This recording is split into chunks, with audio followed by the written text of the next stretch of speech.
Total Screen proudly presents their official podcast, On Screen, with your hosts, Tyson Gifford and William Roerig.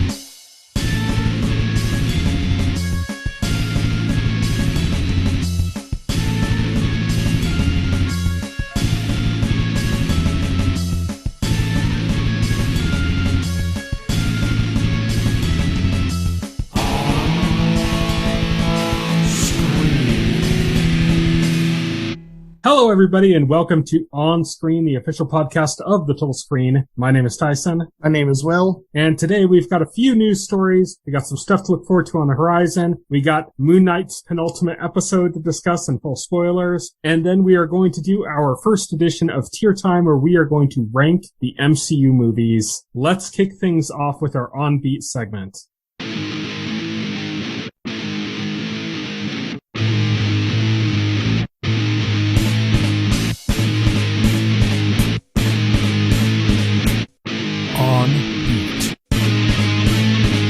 On Beat is, of course, where we talk about the week's news, and this week's news is kind of dominated by CinemaCon. We're not going to go over every little story and thing that happened there, but let's kick things off with a non-CinemaCon story, and that is that Super Mario Bros., the movie, has been delayed to April 7th, 2023. As somebody pointed out on the Game Witness Discord channel, they really fucked up not getting it in for March 10th, for Mario Day. Oh, Mario Day. No, but that makes sense. That's Good Friday, so they wanted it out for Easter weekend. And that makes sense. It's a family film. Family films do really well over the Easter holiday. Mm-hmm. So But March 10th was a Friday too. The stars were aligned. But it's not Easter. Easter wins.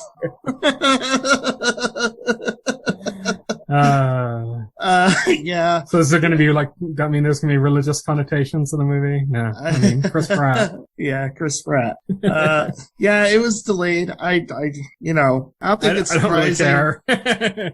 I don't think it's I want to see the movie, but I don't really care about it being delayed. Like, it's not. Same. I wasn't urgent. I wasn't like, I have to see it now, you know? I want to see it too. I kind of just more want to see a trailer than anything right now. Yeah, I want to see a trailer because I want to, right now, I have, no idea what this movie is like, and most of my interest is, just a curiosity of, okay, what is this? How is this going to be presented? What's the tone? What, they're going for and all this. Exactly. It's a big mystery, so I really want to see a trailer. But, yeah, I mean, I'm fine with waiting. I'm looking forward to the movie. Obviously, anybody who knows me knows I'm a huge Mario fan. So this is obviously a movie I'm going to watch. Mm-hmm. But yeah, I'm fine.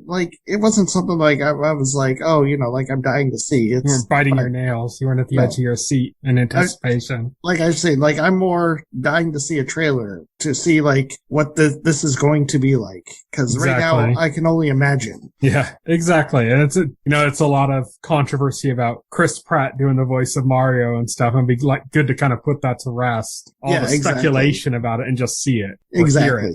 Hear it. For our two CinemaCon stories this week, first up, Sony has announced sequels to Ghostbusters Afterlife and Venom 2, I guess. Well, to say that there'd be a third Venom, so sequel to Venom 2. But Venom 3, that doesn't make sense. Venom movies have been very successful for Sony. It's a success.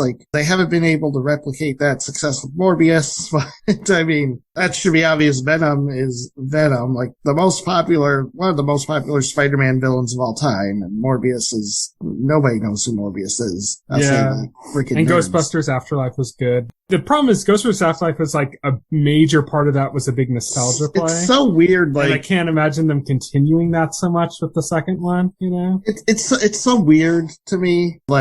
I saw Ghostbusters 2 in the theater here in this town, actually, when I was when did that come out? I think I was 7 when that movie came out. Yeah, it was in the 80s. It was 7 or 8. I think it was around 87, 88, somewhere like that.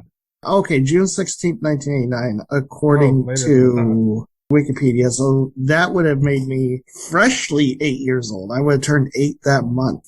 I would have turned 10. Yeah. Just before. But yeah, And so, yeah, I saw that in the theater. And then after that, no more Ghostbusters films for the entirety of my life until now, like recent. Well, there's there have been two recent ones. Yeah. Until recently, like, when did Answer the Call come out? 2018? 2017? I think it would have been 2017 or 2018, something like that. Yeah, like, and now, like, we're just getting, like, a bunch of Ghostbusters films. It's like, that's crazy to me. Yeah, Afterlife was good. It was fun. I think it stood on its own as, like, kind of a coming of age type version of Ghostbusters. And then it also had, like, a bit of a nostalgia play involved that, you know, isn't really spoiling anything that, you know, the original actors were in it and stuff. But it was like that was kind of like a small kicker moment really for the movie, that part of it. So I can't imagine them really repeating that with the sequel. Right. Like it's I don't think that the actors would really even be all that interested in, like, I can't imagine Bill Murray being like, Afterlife too, sure. You know, like, I think he was kind of like, Afterlife was him kind of saying goodbye or something, you know. Yeah. And same thing with, like, you know, Dan Aykroyd and other people. I can't imagine them really wanting to be involved in another one after it, but I don't know. Dan Aykroyd. There's still the coming of age part. I don't know if Dan Aykroyd is really passionate about the franchise. It's Bill Murray who was like really cold on it. Yeah, but his role in it is very small in the movie. Like, they make it seem like, you know, oh, they're holding back, and then, you know, it's going to be like a third of the movie is going to be about him and stuff, and it really isn't. Like, it's mostly this other part of the story. Yeah, Dan Aykroyd was the one who was personally trying to get Ghostbusters 3 made for like forever.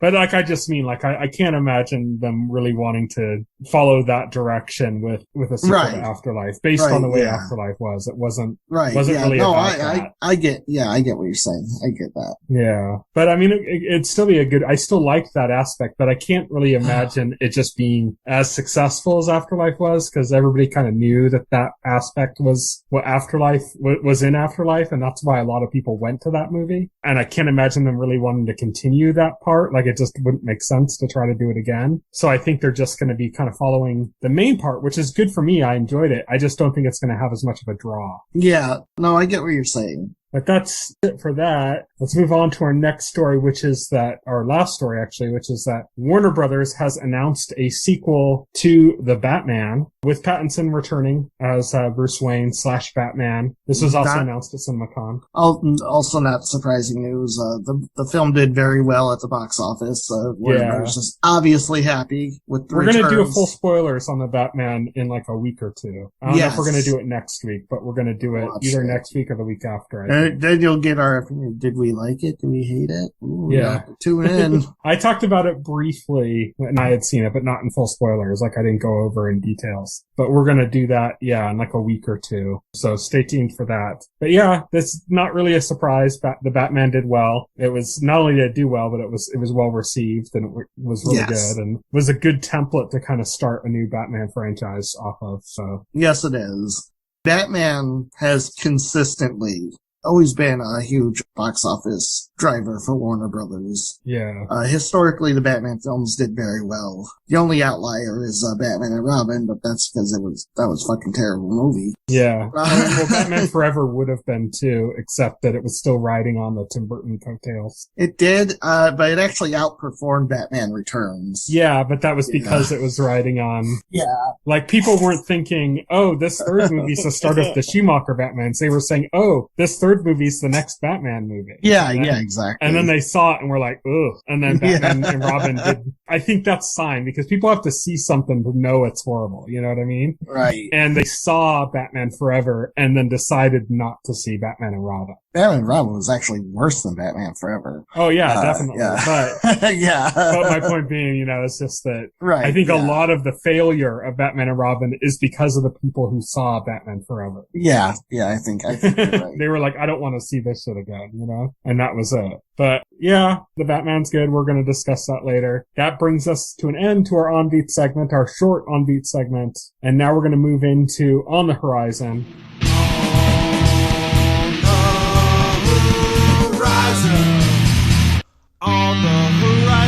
On the Horizon, of course, where we talk about what's coming up in the next week or so. And we're going to be starting off with Girls 5 Eva, which is returning on Thursday, May 4th on Peacock. I quite enjoy Girls 5 Eva because it is Okay. Tina Fey. I was going to ask if you've seen it. I haven't watched it yet. It's a Tina Fey show. It feels like a Tina Fey show. So if you like 30 Rock, Unbreakable Kimmy Schmidt, stuff like that, it has that same kind of pacing, that same kind of speed of like joke that those shows have. The same kind of like whimsical, magical reality aspect to it that's not quite set in reality, It's like that. It fits in exactly with those. So if you like those kind of shows, then Girls 5.0 is going to fit right in with that kind of thing. So it's a pretty good show. And, it was nice to watch on Peacock. And that's the reason I subscribe to Peacock, is because I need comedies, to break up the deluge of constant depressing dramas we get.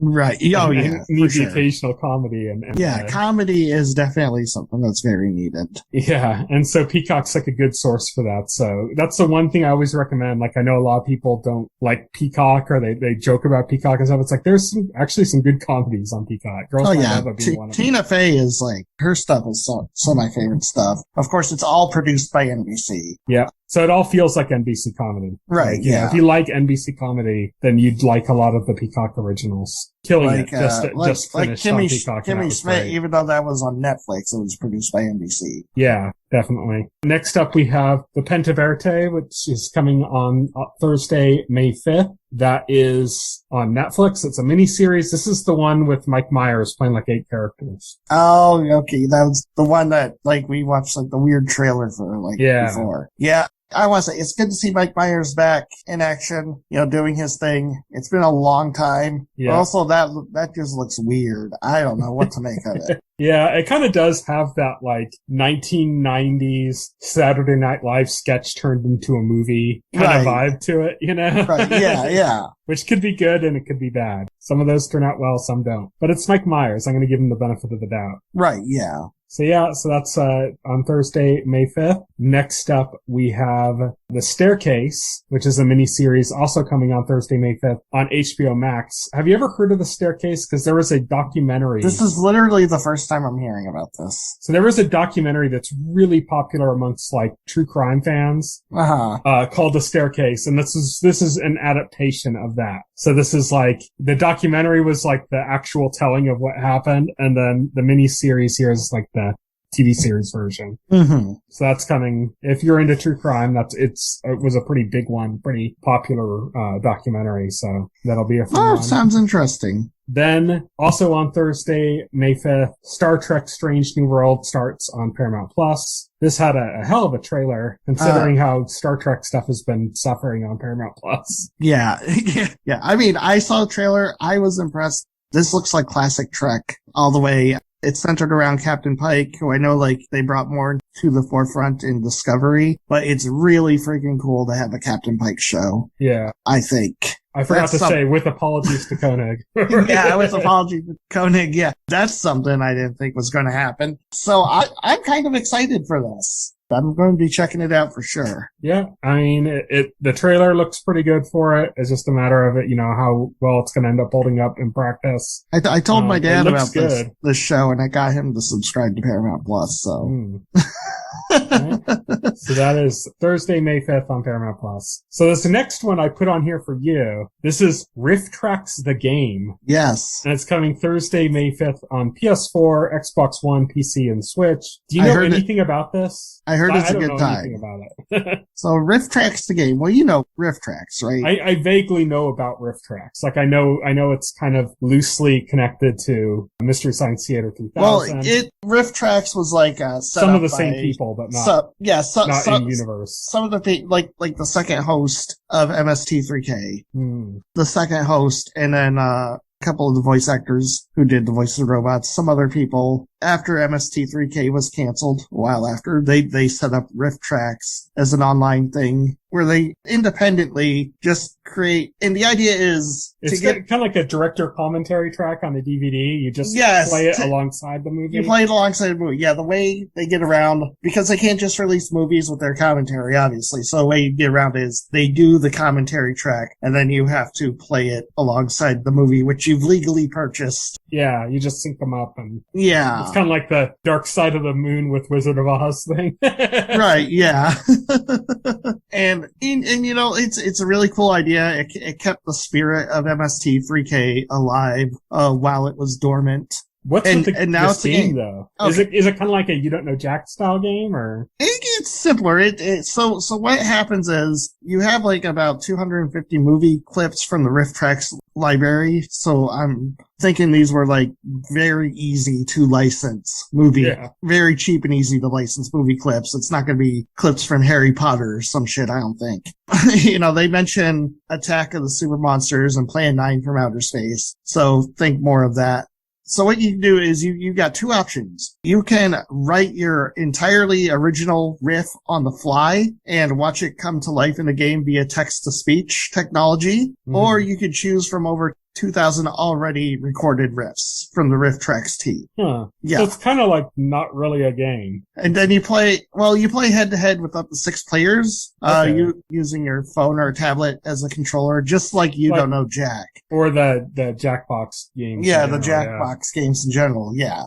I guess, like, the games probably center around, like, voting for, like, the best riff or something. Yeah, that makes sense. There's a lot of, like, the Jackbox games that kind of like that. It seems like that would be a good fit. Yeah, exactly. So this is very similar to the Jackbox games, but, I mean, it should be a good time if you love MST3K, if you love RiffTrax, if you love riffing on movies in general. Mm-hmm. This seems like, this would be cool. And it's on every platform. It's on PC, PlayStation 4, Xbox, and Switch. So yeah. All right. Speaking of Mystery Science Theater 3000, the next day on Friday, May 6th, you put these stories together intentionally, didn't you? Well, they're in order, so I know. It just happens to line up. But Mystery Science Theater 3000 returns on the Gizmoplex. Yep, the Gizmoplex is their own self-funded platform for hosting new episodes of MST3K. Because MST3K is back thanks to Kickstarter and the people who generously donated to have these episodes made completely independent of any streaming service. Is there like Gizmoplex apps for like Roku and stuff like that, or is it going to be like done through YouTube somehow or something instead? Like, do you know anything about that? No, you go to Gizmoplex.com and you start watching. Okay, so you got to like do it on a computer or something. Yeah, that's or probably like a mobile phone. You could probably do it too. Yeah. So what you can do is you go there, you can get a season pass, and I think that gives you access to all the episodes. The DLC pack on a game. Yeah, right. Yeah, exactly. And they say classic episodes are free to everyone. Okay. So you can go on the Gizmoplex website and you can get over 100 episodes from seasons 1 through 10. And for a limited time, it'll be free and ad-free. Yeah, I hope they end up eventually putting, a Roku app, Fire TV app, stuff like that. Oh, wait. Here we go. Gizmoplex is available on Gizmoplex.com and through our brand new apps for iOS, Android, Apple TV, Android TV, Roku, and Amazon Fire TV. Okay, so it is. Yeah. So that's good. That's good news. Yeah. So download the Gizmoplex app on your TV, on your smart TV of choice or something, and get ready for Mystery Science Theater 3000 on Friday, May 6th. Yeah. But I'm going to tell you, I have other plans for Friday, May 6th. Oh, what's that? Because also on Friday, May 6th, Doctor Strange and the Multiverse of Madness hits movie theaters. And I am psyched. I cannot wait. I am so excited for this movie to be able to finally be able to watch it. So, yeah. It's funny. I have a movie subscription. I've mentioned it before, so I just go to whatever movies sound even vaguely interesting because I can it doesn't cost me more. It's like an unlimited subscription. And there aren't too many movies that I'm terribly excited about coming out in May. And I was thinking about that and I said, well, I'll probably just end up going to see Doctor Strange like 3 or 4 times. Because I can, so why not? Yeah, do it. So yeah, I'm looking forward to that. I'm also I haven't watched a movie in 3D in a long time, but I'm at least one of the times I watch it, I'm gonna watch it definitely in 3D because that looks like, with all the crazy visuals, that looks like it would be really cool in 3D, like a nice spectacle. So I'm definitely looking forward to that. But that's Friday, May 6th in theaters. And that brings us to an end to our On the Horizon segment. And now we're gonna jump into full spoilers.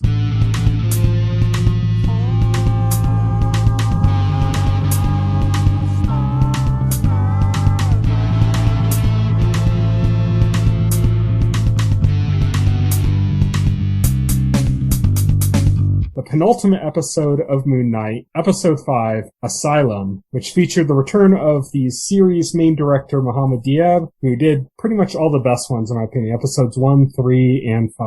And he's going to be doing the finale as well. But yeah, what did you think of this episode of Moon Knight? I thought it was pretty cool. We got more, we got more information on, Mark and Steven's past. We got confirmation that Steven is the alter, Mark is the original. Yeah.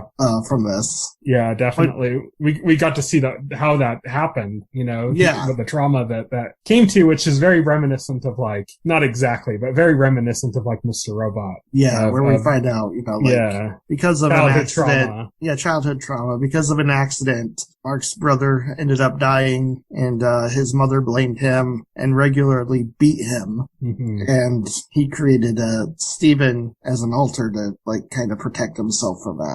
I'm kind of blown away that they haven't introduced the third personality yet. Yeah, I was positive that was going to happen in this episode. They hinted at it in 2 or 3 of the episodes, and then I'm like, this is the perfect time. Since they're digging around in his head, I'm surprised. Looking to balance the heart, and yeah, I thought they were gonna come to the conclusion that the balance wasn't happening because they didn't have the heart of the third alter. Yeah, exactly. I thought exactly the same thing. Yeah, so that was kind of weird that wasn't introduced, but I really liked the episode in general. I liked the whole way they'd be going from one room to another, and they might end up on the deck of a ship in the underworld of Egypt, or they'd end up out in the middle of the street in daytime in New York or something, or they'd end up in the middle of the desert in Egypt, or I like the way that's done. I always love stuff like that, there's a Buffy episode where they were in a dream and they were they would open up a door at the house and they'd be going into the school, and I love that kind of stuff where it's it's connected really by cool. Not by actual distance and stuff, but everything's connected by memory links, So I really enjoyed that aspect of it. I really thought the performances were super strong. You almost forget that Oscar Isaac is playing 2 roles. Cause there's chemistry on screen between Oscar Isaac and himself in these scenes that he has. That's crazy to me. Usually when you have a person playing multiple roles, it kind of feels that way. But here it's almost there's chemistry. It almost feels like you're watching 2 different actors with good chemistry. Right. And it's one guy. It's incredible, isn't it? Yeah. It's just Oscar Isaac is just incredible. So yeah, it's really good. We got to see a little bit more of Tauret. Is that how you pronounce the name? This the hippopotamus goddess. The hippopotamus. Yeah, you didn't see a lot more. We confirmed that they're dead. Yes. They had some idea of a plan, which is that they would have to go through one of the Egyptian gods. I think it was Osiris's eye or something, or Osiris's gate. They had to go through in order to return to reality, but it would be return to reality in a body with a bullet in it that would just die anyways. And so the idea was that they had to somehow free Khonshu, at the same time or before. It's kind of weird, their plans were all kind of jumbled together, also with the just trying to balance the heart bit of the story. And things didn't really go well in that sense. They finally balanced the heart, but it took Steven falling off the side of the ship and turning into stone. And then the heart was balanced and Mark was immediately just kind of in paradise or something. It was part of the Egyptian underworld or afterlife. So where do they go from here now? They have to do something with the third personality still, they have to taking over the body or something. I hope they don't wait till the end of the last episode of season to do it, or even push that onto season 2. Yeah. I have a feeling they might be doing that. Season 2. Really? Why I have a feeling that they're gonna end the series with one season, and then Oscar Isaac's character is gonna show up in other stuff. This does not feel like a one season thing at all. It feels like they've barely done anything with the concept.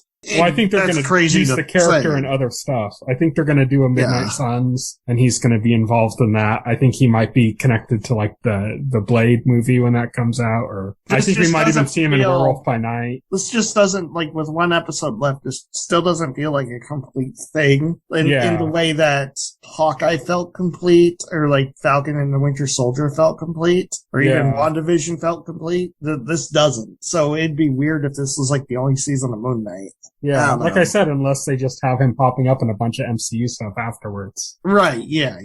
I don't know. I just think, I don't know if they really want to like hold on to Oscar Isaac as a big actor, big star for multiple seasons, Right. That's kind of like my main thinking on that. And they also keep referring to it as a 6-episode event. Well, Makes me think like it doesn't sound like I just read a Screen Rant. Oscar Isaac did confirm that we will find out who's in the red sarcophagus. Yeah, I mean, we all know, right? Right. Yeah, we know, but it's nice to see that will get confirmed. Yeah. Yeah, I don't know where they're gonna end with this, like how they're gonna pull things together. I just love this episode on its own. I love the way it ended. I love that abruptness of like, oh, your heart's balanced, and then as the camera's turning back to him, it's like he's in the field now. Like, I love the way they did things like that. Like, it's just so quick and like so sudden. Like, there's no like, oh, okay, well now you're gonna enter the afterlife, and then it leaves you to the idea of like, well, maybe he won't take that door sign. It's like, no, he's just already there,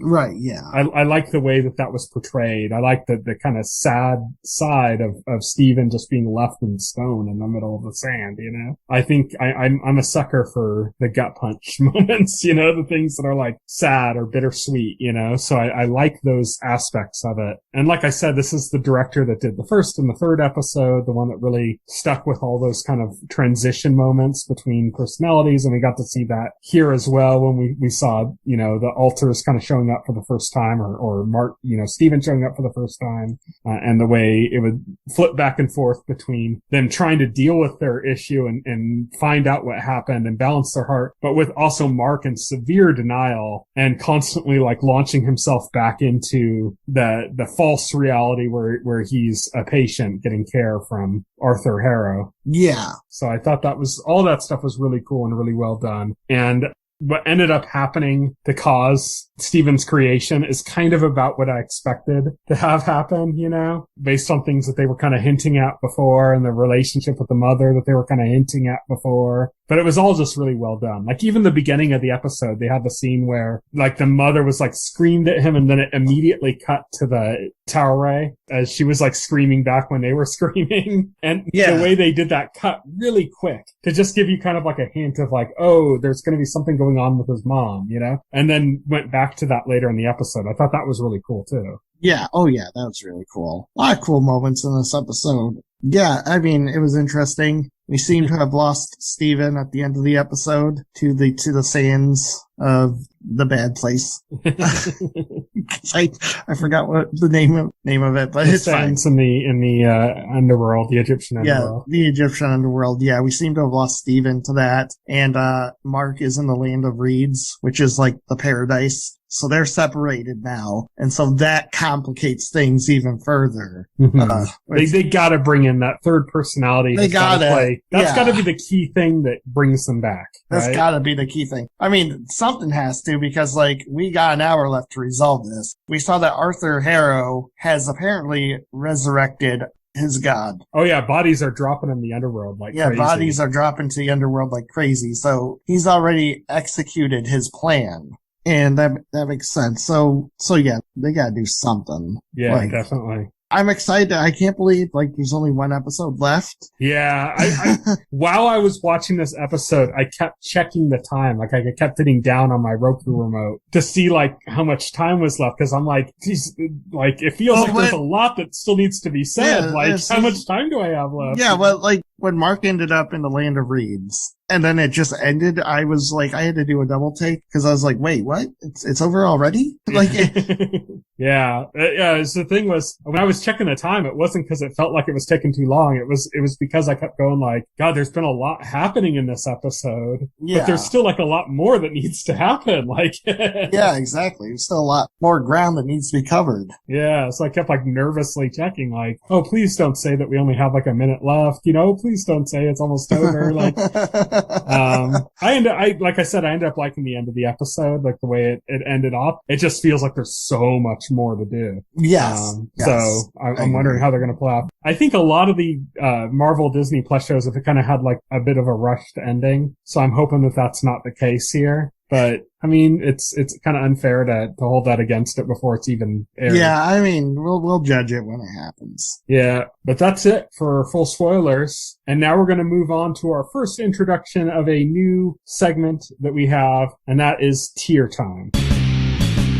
It's that time again. Tier Time.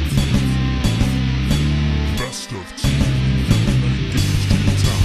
So with Tier Time, we are going to rank things into a tier list. We're doing basic letter grades like A through F, but then we also have an S rank, which is like masterpiece above A. Masterpiece. Masterpiece theater. Masterpiece MCU theater. And that's what we're doing this time is we are going to be discussing the Marvel Cinematic Universe. We're going to go through all of the movies that are out so far, as well as all of the shows, the Disney Plus shows. Yeah, the Disney Plus shows, not the ABC shows. Not the ABC shows, not the others. Those are kind of loosely maybe semi-canon, and we're not doing those yet. Questionable that they're canon, like, I'd say quasi-canon at best. Yeah, with the fact that some of that stuff like Daredevil was recanonized into the MCU, but that happened in an episode about the multiverse, makes me kind of go like, well, I don't know if they're canon in this universe or canon in a different universe. It was very clear. You say that, but like Matt Murdock shows before any spell's been cast, so it's very clear. What I mean is that Matt Murdock is from the same universe as the MCU, but is the Matt Murdock in the Netflix series in that universe, you know? Yes, it's very clear that we have established that Matt Murdock and Wilson characters Fisk there, but is it are the same in the Matt Murdock and Wilson Fisk are in the MCU, but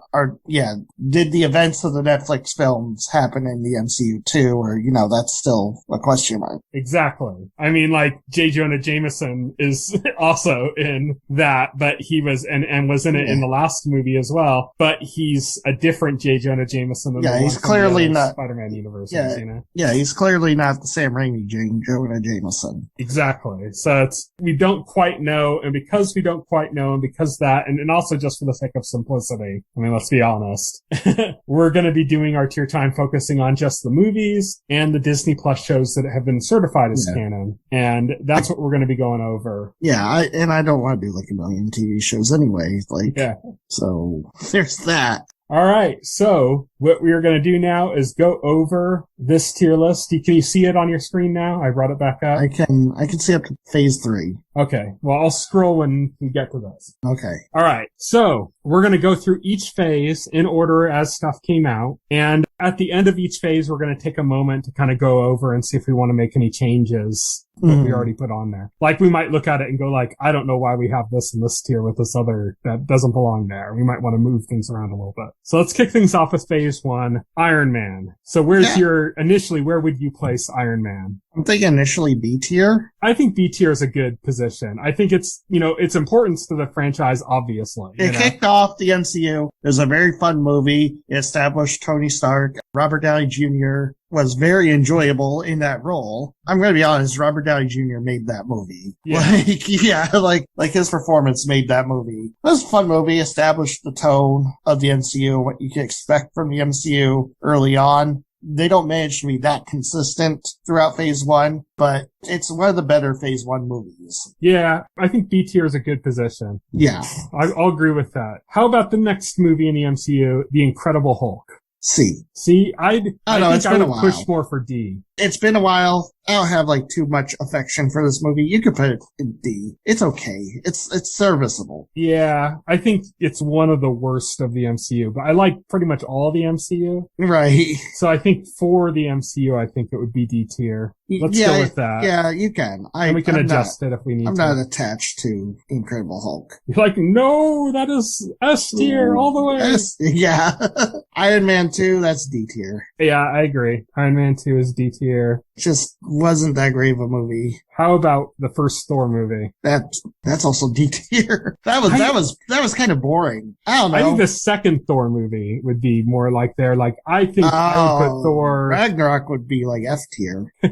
Not Ragnarok, the second one. The Dark World. I'm sorry. I misspoke. I keep doing that like in my head. Yeah, I figured that one was a mistake or sarcasm. Yeah. I think I'd put Thor closer to C tier. Okay. Yeah, I guess. I think it was still fun, and it introduced I think Loki was really good in it, and yeah, Loki. Okay, you can put it C tier. That's fine. Yeah, I think it falls there. It's obviously not as good as Iron Man. No, but but I think it's better than the Incredible Hulk. It's funny, doing this, just realizing how mid almost the entirety of Phase 1 was. Wow. Yeah. And we fanboy hard over this.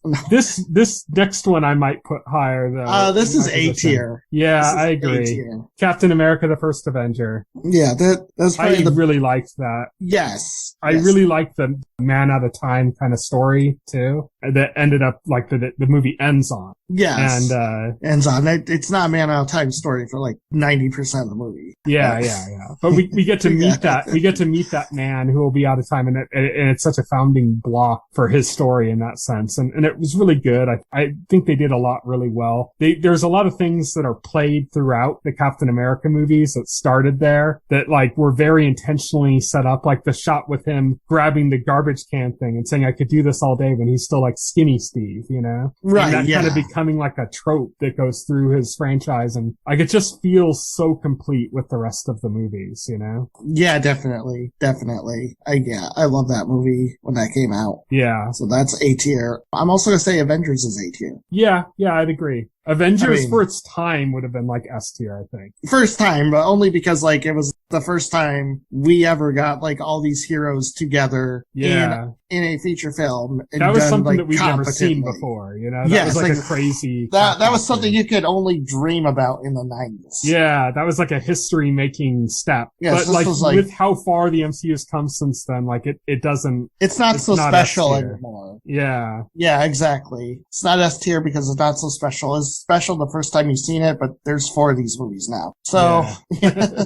Okay, let's move on to Phase 2. But first, before that, is there anything that we feel like we need to adjust? No, I think I'm feeling good about this. Yeah, I do too. Yeah. Okay, so let's go on to Phase 2 then, and that starts with Iron Man 3, the Christmas Iron Man.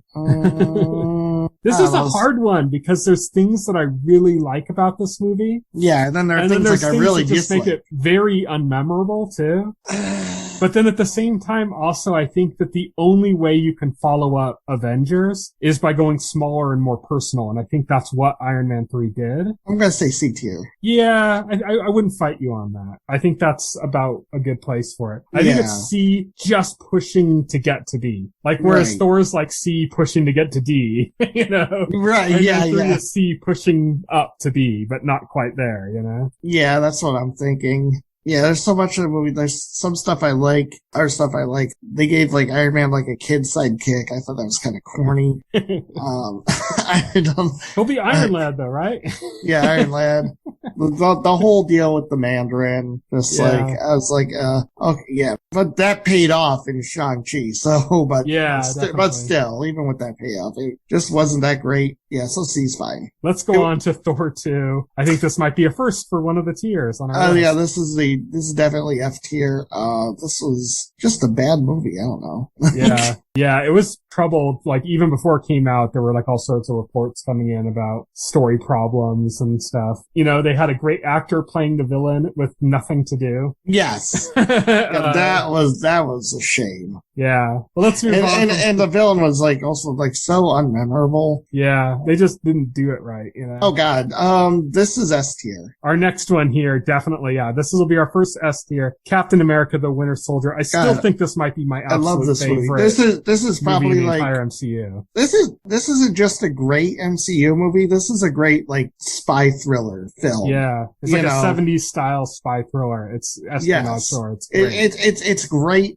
In that genre, even separated from you can rename all the characters to something else and remove references to the MCU, and this would still be a great freaking movie. Yeah, definitely. I thought it was amazing. The shift it did with Hydra and stuff. Oh, it's just so good. Oh, love it. Love it. Next up, I'd also consider putting this in S tier unless you object. And that's Guardians of the Galaxy. I'm going to say A tier as much as I love it. I will fight you on that. I agree with that. But yeah, the first Guardians movie, fantastic. They showed the world that a raccoon could talk. And it wouldn't be completely like suspension of disbelief breaking. Yeah. It's just a great movie. Like, great cast. Obviously, James Gunn directed it. Assembled a great cast for it. They all did very well. They all have great chemistry with each other. Mm-hmm. That's what really makes it work.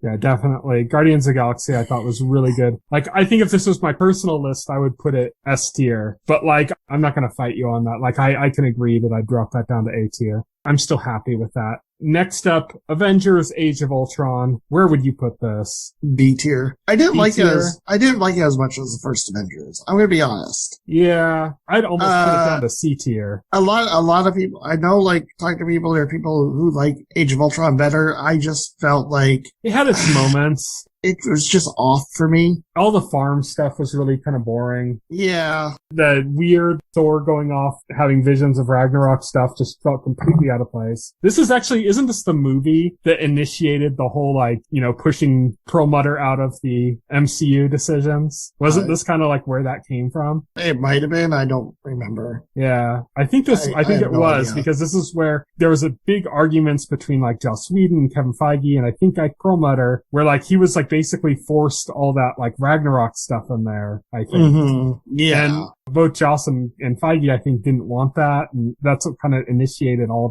that split, I think. So yeah. Yeah, maybe. Yeah, that had issues. It did have really cool moments, though. Honestly, I enjoyed the moments of the Avengers hanging out before anything really happened in the movie. Like, when they were at the party and they were all trying to lift Thor's hammer, like, all that stuff that was really cool. That was Plus, cool. we got the introduction of Vision and Scarlet Witch and... Yeah, and Quicksilver, who they killed off in the same movie. Yeah. For no good reason. I think B tier is probably a good place for it. Like, I might push as low as C tier, but I'm happy with B tier. Next up, Ant-Man. This one was originally supposed to be an Edgar Wright movie. I think a lot of people criticize it for not being an Edgar Wright movie. I still think it's a good movie. I think it would have been better as an Edgar Wright movie. Oh yeah, definitely. He's a more visionary director, but like, I think even as it was, it's still a good movie. Like, yeah, it's still a good movie. Yeah, I like it. I love his sidekick, Michael Pena's character. Yeah, Michael Pena's good. Yeah, I like Paul Rudd. It's a fine movie. It doesn't do anything super special or amazing. I'm gonna put it as a B, just because it doesn't do anything like,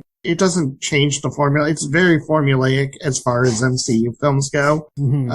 Right down to like the villain who like has like the same power set as the hero. Yeah. But it's a fun movie, and that's mostly because, you know, again, like Paul Rudd and the other actors like managed to keep it light and breezy and be entertaining, and that's all you can ask for, really. Yeah, I'm happy with that in B tier. That brings us to an end of phase 2. So I'm gonna read out our current tier rankings. I'll decide if there's anything we want to change. Right now, S tier, Captain America the Winter Soldier. A tier, Captain America the First Avenger, The Avengers, Guardians of the Galaxy. B tier, Iron Man, Avengers Age of Ultron, and Ant-Man. C tier, Thor and Iron Man 3. D tier, The Incredible Hulk and Iron Man 2. F tier, Thor 2. Yeah. Kind of happy with that right now? Yeah, I'm happy with that. I am too. So let's move on to phase 3, which is significantly longer.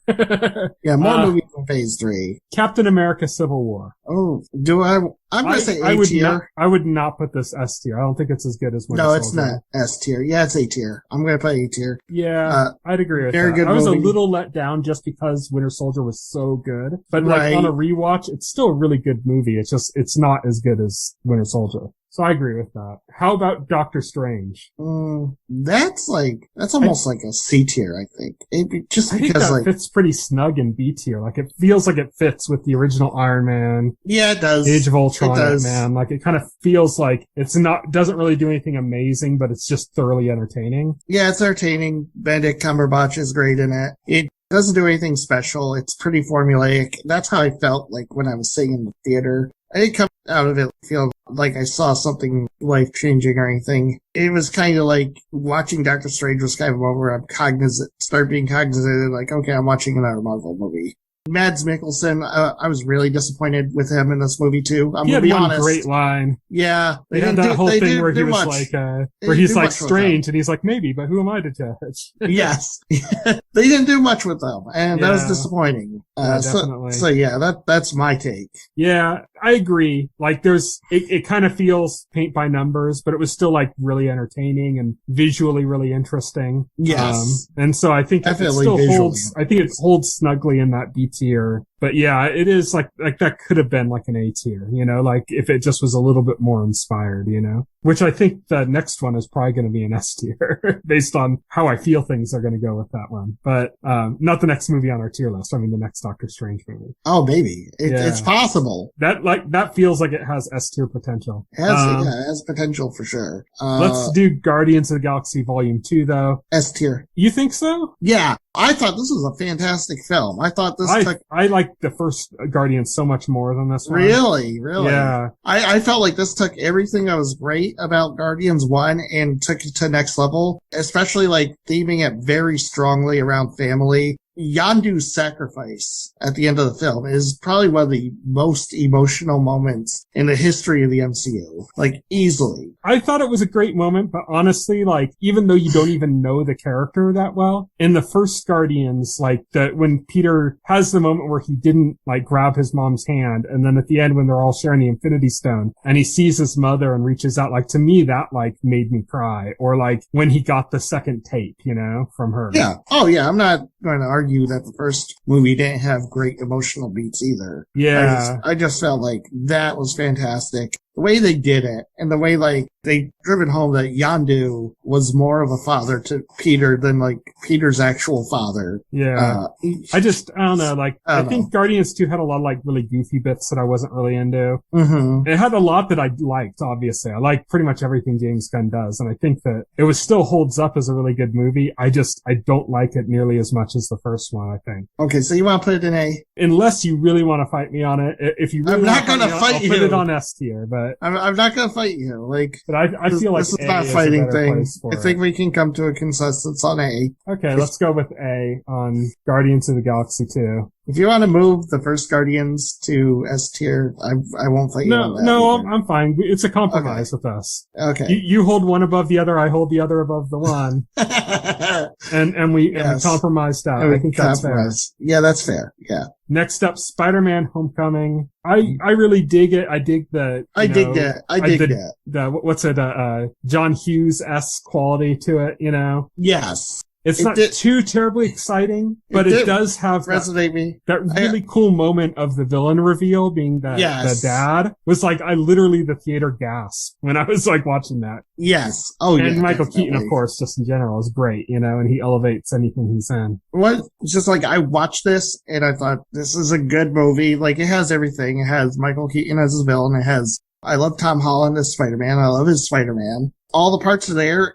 I just came out of it thinking I still prefer Spider-Man to Tobey Maguire, Sam Raimi. Okay. I thought you were saying the Tobey Maguire one. I thought you were going to say, Far From Home. And I was going to say like, oh, I don't know. I think I like this more than Far From Home. Oh, really? Yeah. Okay. But I'm struggling. For me, I would place this either A or B tier.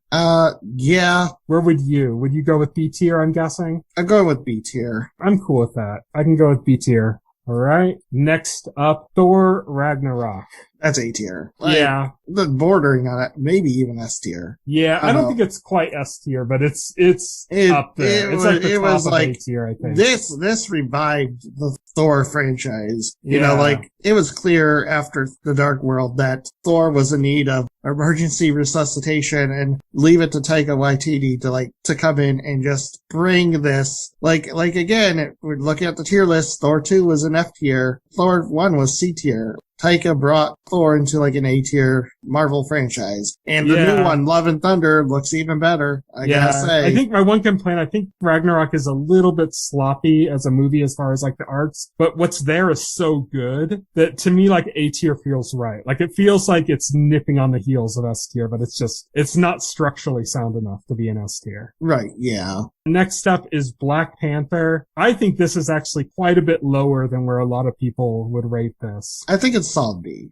I'd say B or C. I could it's put a very, It's a very competent movie. Again, it's formulaic. But again, it's fun to watch. All the performances are great. Yeah. It's other than that culture they were able to put into Wakanda with the fashion and everything was like really... Wakanda was like very, very well done. Yeah.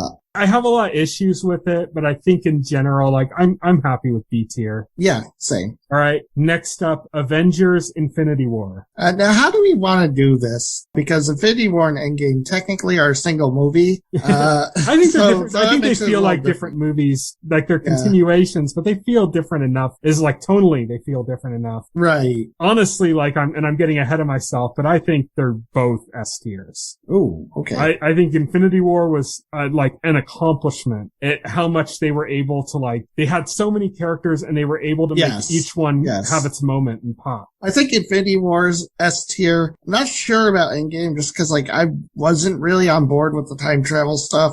Yeah. We're not there yet. We'll get to that. So you want to do Infinity War S tier for now? We can do that. Yeah. I'm really happy with that. Because another thing about Infinity War happening, it was like, in comic books, you regularly get these huge events that are like major crossovers with everybody from the universe coming together to fight some like ultimate adversary, some ultimate bad guy. And it's more than just like an issue of the Avengers or something. It's like, it's an event. And Infinity War and Endgame collectively being two movies, that felt like the MCU version of that. This was like their big event.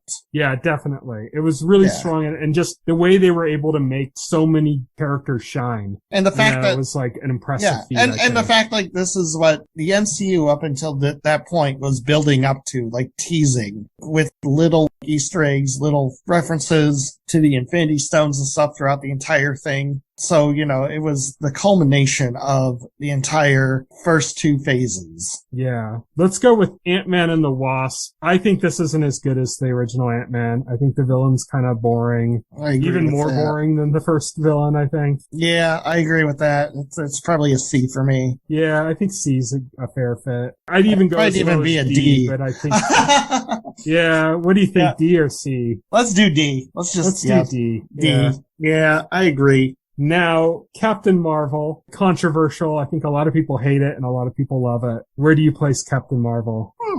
Captain Marvel would be either an A or a B. I think B. Yeah. I think Captain Marvel's a solid B. I don't think it's better than Iron Man. That's true. I really enjoyed it though. Like, the haters, like, they got issues. Yeah. They got issues. I think it's solid B. I think it fits really well with B. I like Brie Larson in the role. Obviously, it was a cool idea making it like a 90s throwback. Yeah. And like the technology they used to de-age Samuel L. Jackson and stuff. Yeah, definitely. Introducing the Skrulls to the MCU officially. In a kind of unexpected way, too. It was kind of cool. Yeah. Yeah. I thought it was a fun movie, but it's not up there with the higher, ones. It's not up there with, Guardians of the Galaxy, and it's definitely not up there with like Winter Soldier, But yeah, I think it's probably better than Thor and Iron Man 3, but it's around there with like Iron Man and Age of Ultron and Ant-Man. Like it feels like about right there. Next up, Avengers Endgame. You already said you're thinking more A tier for this? Yeah, just because like I wasn't on board with like the time travel stuff. Yeah. I mean, the first whole half of the movie is kind of slow, or the first 2/3 of the movie are pretty slow, actually. Yeah, but exactly. Also, we got to give recognition for the ending. Well, yeah, like the battle at the end, and Tony Stark. Phenomenal. It was like unlike anything ever seen. Yeah, it's hard for me. Like, I want to put that S, but I can settle for A. Okay, yeah, if you want to put it as S, I won't fight you. I want to put that as S, and I agree that the first, part of the movie is like, runs a little slow and stuff like that. The time travel stuff is a little bit iffy, but that ending is so strong, that sometimes you know what, I'll put it A tier. I'll go with your take on that, because it is, it's hard to mention so many flaws and still put something in S tier. And our last movie for Phase 3 is Spider-Man Far From Home. It's funny because you didn't like this as much as Homecoming. I enjoyed this more than Homecoming. I really loved Mysterio, like the way they did Mysterio in this film. just a really awesome villain, especially like with the full use of his powers. It kept you guessing. You get to a certain point where you start second guessing what's actually happening and what's not happening. I thought that was really cool. I mean, I could put that in the same tier if you're okay with that. In the same tier as what? Spider-Man Homecoming? Yeah, I'm fine with that. So put it in B tier. I thought it was a better movie, but yeah. Yeah, I put it in the same tier. I disagree on which movie's better, but I think they're close. So I'd put them kind of around the same area. That's the end of Phase 3. So our current standings are S tier, Captain America the Winter Soldier, Avengers Infinity War. A tier, Captain America the First Avenger, The Avengers, Guardians of the Galaxy, Captain America Civil War, Guardians of the Galaxy Volume 2, Thor Ragnarok, Avengers Endgame. B tier, Iron Man, Avengers Age of Ultron, Ant-Man, Doctor Strange, Spider-Man Homecoming, Black Panther, Captain Marvel, and Spider-Man Far From Home. C tier, Thor and Iron Man 3. D tier, The Incredible Hulk, Iron Man 2, Ant-Man and the Wasp. F tier, Thor 2. Anything you want to change or you think we suggest? We're good. Then let's go on to Phase 4, which is an ongoing, and we're not going to do all Phase 4 because all Phase 4 is not out yet. So we're going to do what we have so far, Phase 4. And that starts off with a lot of the TV shows. Yeah, because that's most of the content that's happening in Phase 4. Kicks off with WandaVision. A tier, really loved it. I think that's fair, yeah. And it does something really unique for the entire MCU. Like, we talk about, like, a lot of these movies being formulaic. WandaVision is definitely not that. Yeah. I think the only issue with WandaVision is it doesn't quite stick the landing. Right, yeah. But it's so innovative, and I think that, Elizabeth Olsen's performance is so phenomenal. Yes. That it's like, it's so good. It's so emotional. It's so strong. She should have won an Emmy for that. Yeah. That puts it up high for me. Like, that, to me, that overtakes the fact that it didn't quite stick. Yeah, I think if it there's stuck some the rough landing, edges. that might have been an S tier. The big CGI fight at the end didn't need to, happen, really. Yeah, I think if they had stuck the landing, it might have been S tier. Yeah. But it didn't quite stick it. I think it still hits A tier.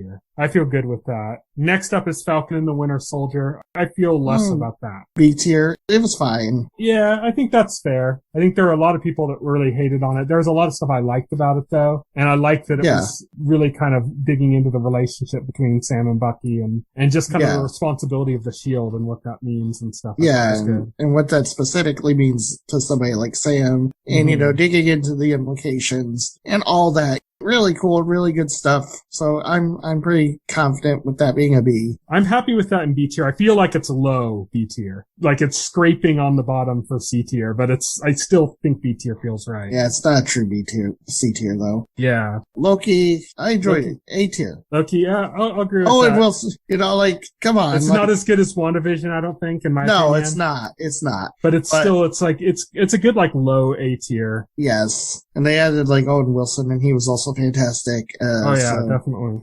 Still the best moments of the show were just Loki interacting with, Owen Wilson's character, Yeah, definitely. A lot of the small character moments and stuff are really strong in that. That's an F. That movie is boring, man. I can't think of too many good things about Black Widow. It's just I might fight for that movie. just to go up to D. Okay, if you want to put it as D. I don't think it's quite as bad as they completely messed up Taskmaster. I'll give you that an F then, because I admit I don't really know anything about Taskmaster. I know there's a lot of outrage, and I didn't feel it because I don't really know anything about his character. They turned Taskmaster into a nothing character, which was so dumb. I don't know.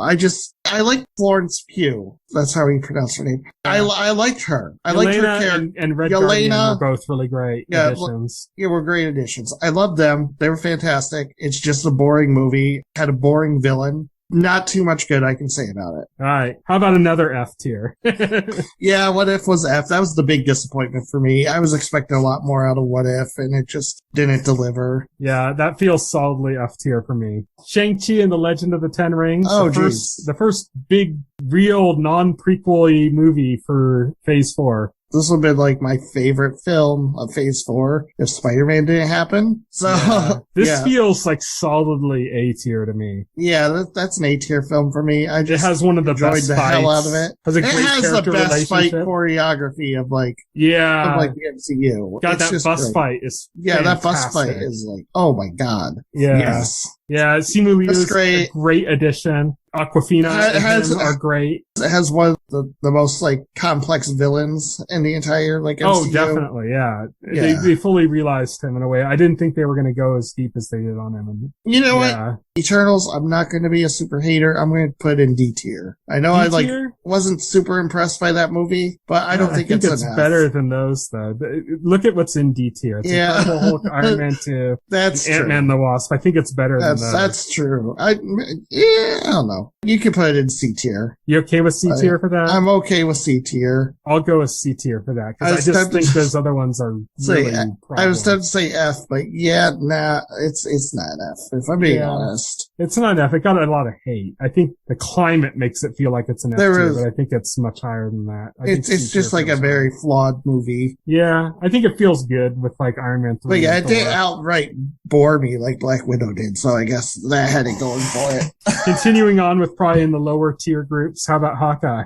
Hawkeye, that's C tier. It's fine. Yeah, I won't fight you on that. I think that fits. Yeah, I was kind of disappointed. I had a lot of hopes. The trailer was so good for Hawkeye, but the show was kind of a mess. Right. I like Kate. It was still entertaining. It was still entertaining. It had good characters. It had a really cool surprise with Kingpin showing up and stuff, but it just wasn't. It was pretty messy overall, I think. Yeah. I like Kate Bishop, played by Haley Steinfeld. I thought she was good in that. Getting Kingpin, like, officially coming back was obviously a hype moment. But it's just average. It's just an average MCU thing, you know? So, next up, Spider-Man No Way Home. How do I not put this Guessing you're thinking S tier on this one. How do I not put it in S tier? Like, I was marking out. Like, and the thing is, like, I think as a comic book event, it is totally S tier. Yeah, it's S tier for sure. I think as a story, it's kind of more like B tier, but like as an event, it feels so S tier. Here's the thing. First of all, this is a celebration of the entire Spider-Man franchise, not just the Marvel films, but all the films. I agree with that entirely. Yeah. I just like I'm saying, like, I think story-wise, it feels like a B tier or maybe even a C tier. But like as an event,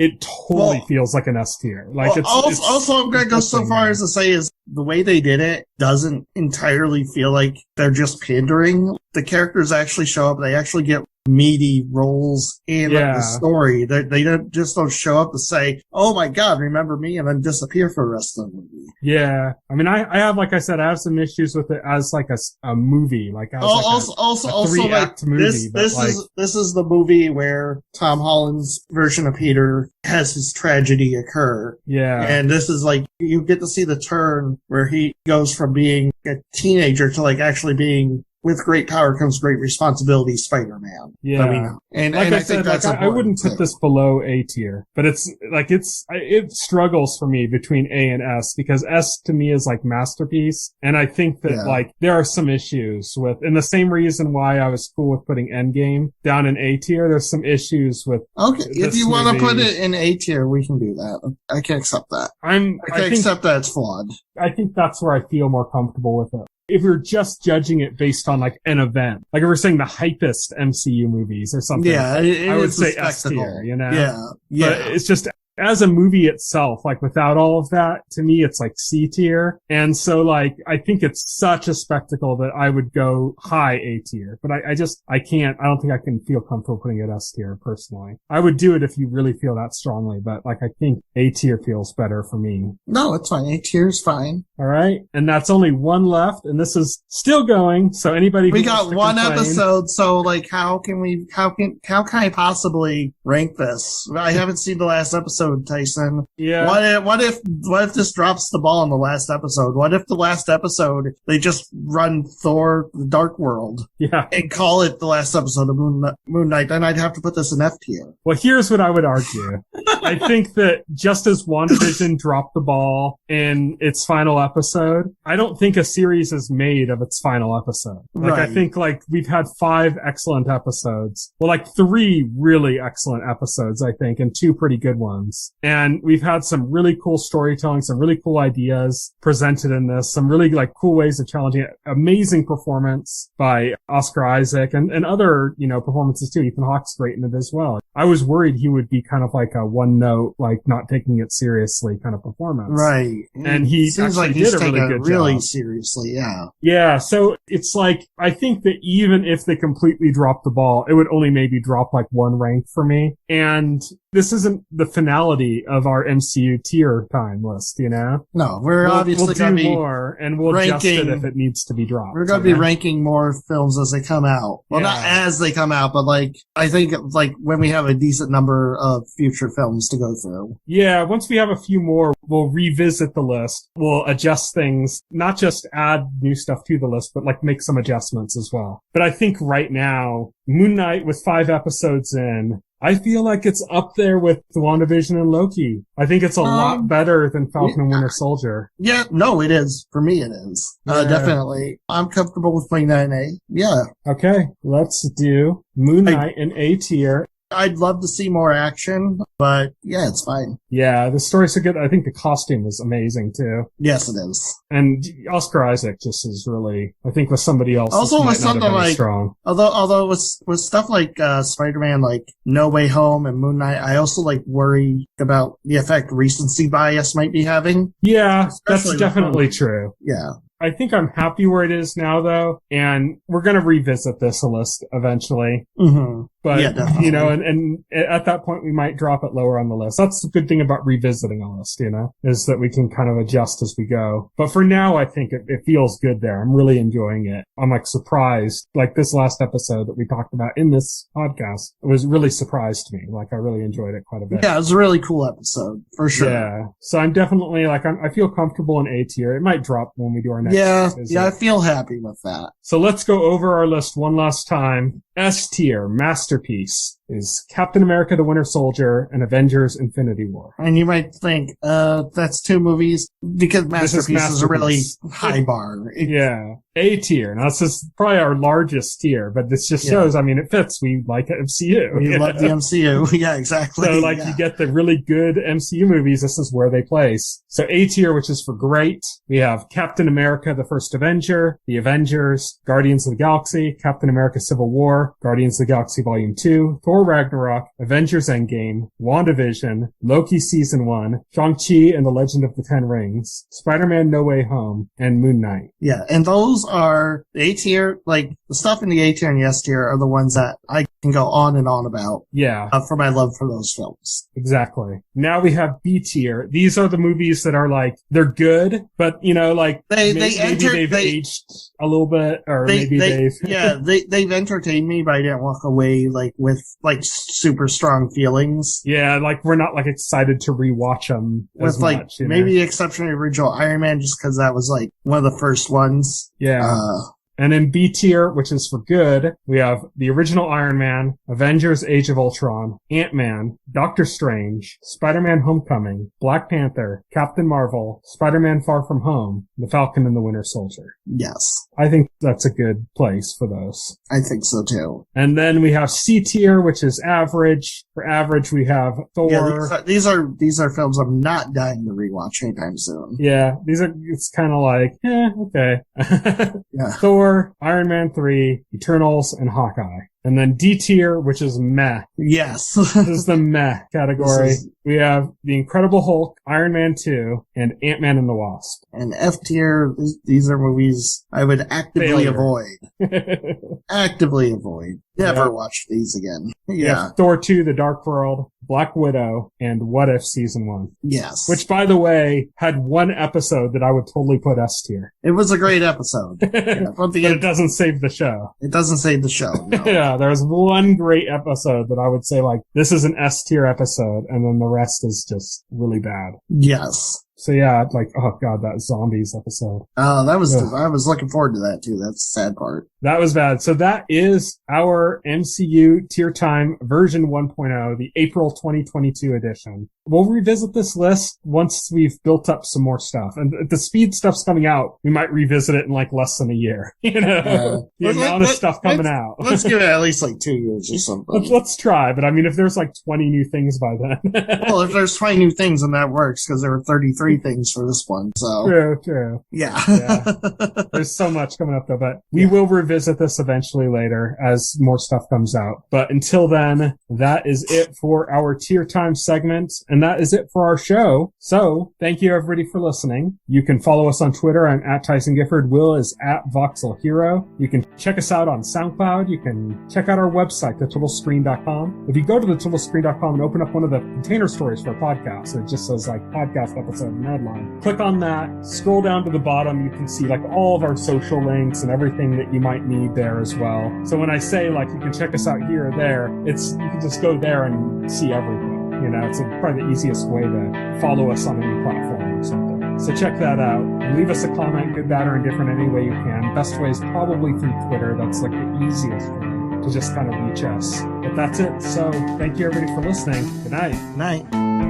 Thank you for listening to the OnScreen podcast, the official podcast of The Total Screen. Visit our website at thetotalscreen.com. This podcast can be found on any major podcast client, including Pocket Cast and Apple Podcast. The entire backlog of this podcast and other content can be found on our YouTube channel.